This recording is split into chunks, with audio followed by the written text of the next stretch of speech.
Jane, it's a big thing getting married. What?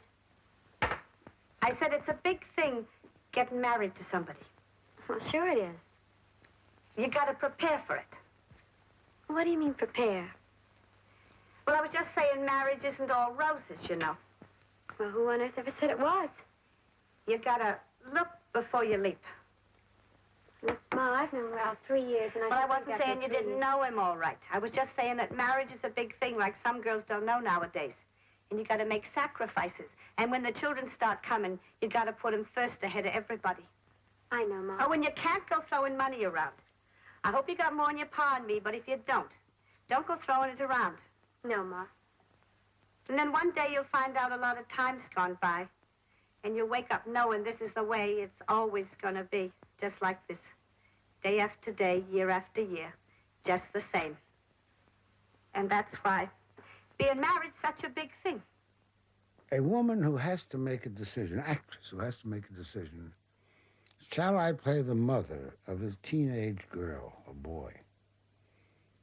That is a very important decision she has to make. Because if she decides to play that mother, that automatically rules out for her any romantic role. She can, from that moment on, not play the young romantic girl anymore. And that is a very important time. And that usually hits them around age 40. At 44, Bette Davis embarked on what she would later call her 10 black years. Illness and injury, family problems, and the death of her mother, Ruth. All this happening at a time which was professionally unrewarding. Working far below her going salary on a high-risk, low-budget film, she took an unprecedented step and challenged the money men of Hollywood. By then, the bankers were giving all the money to the studios. And the bankers had lists.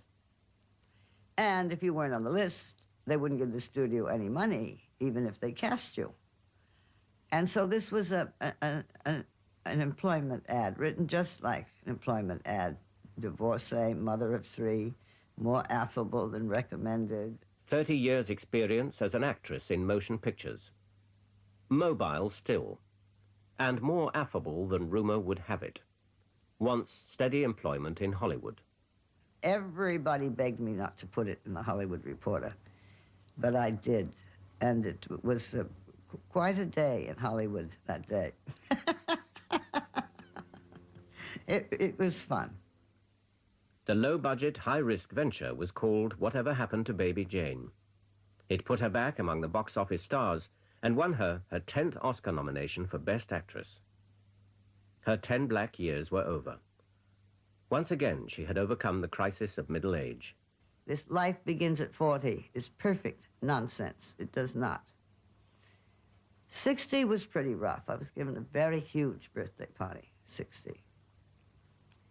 My 70th birthday, I put on blackface, an afro black wig, all black clothes, and had a black funeral wreath on my door for my guests.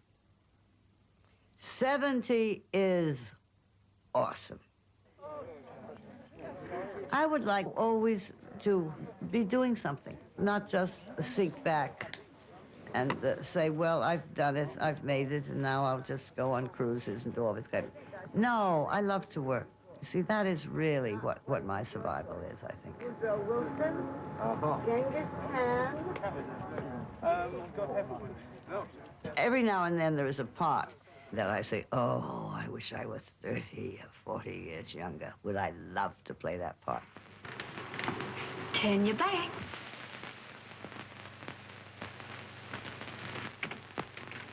Did you ever hear the story about Willie the Weeper made his living as a chimney sweeper?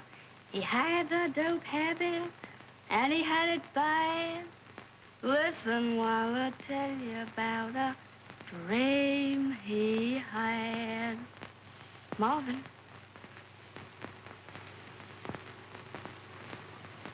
Madge. It was totally incredible that a little shy Yankee girl from Boston led the life she led.